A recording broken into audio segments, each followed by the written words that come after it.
नमस्कार मित्रांनो, मी बी आर पाटील. पायला नदीला पूर आलेला आहे. इकडे पण बघा, तिकडे पण बघा.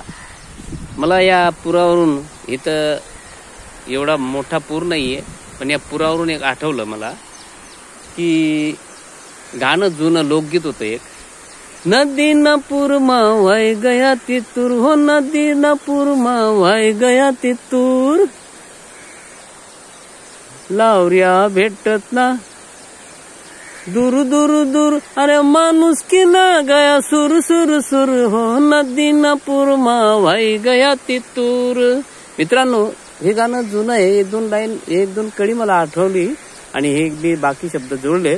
तर बघा, पूर्वी भटक्या विमुक्त जाती जमातीचे लोक दर गाव, दर कोस, दर मुक्काम प्रत्येक गावाला राहायचे. 15 दिवस आपला धंदा करायचे. पंचाई म्हणा किंवा ते विडा, कुऱ्हाड किंवा कोयता वगैरे, हे असे फावडा, असे लोखंडाच्या वस्तू बनवून शेतकऱ्याला द्यायचे आणि प्रत्येक गावात त्या वस्तू लागायच्या आणि म्हणून त्यांचा तो धंदा चालायचा.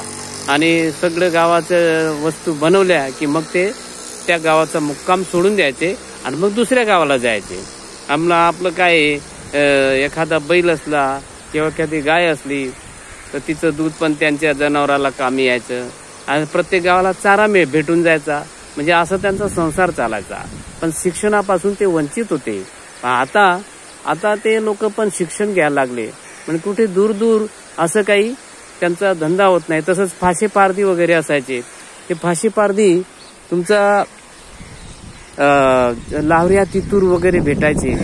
आता हे माणूस तसा मिश्र आर्य आहे, त्याला मांसाहार पाहिजेच असतो आणि म्हणून ते प्रत्येक माणसं ते त्यांच्याकडून लावऱ्या तितूर सुद्धा घ्यायचे.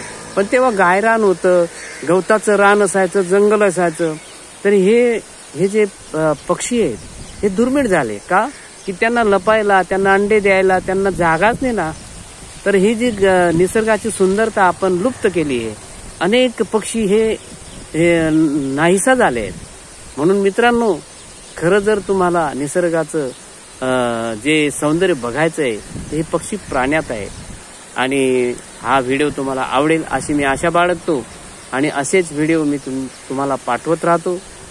निसर्गाबद्दलचे जे व्हिडिओ असतात ते जरूर बघा आणि शेअर करा मित्रांनो. आणि सबस्क्राईब करायला विसरू नका.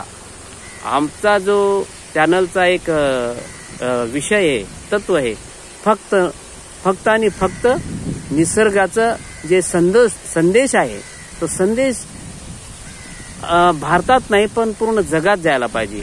आणि जगाचे जे वातावरण गरम झालंय ते थोडं नरम व्हायला पाहिजे आणि थोडं थंड होऊन गार हवा यायला पाहिजे. तर धन्यवाद मित्रांनो.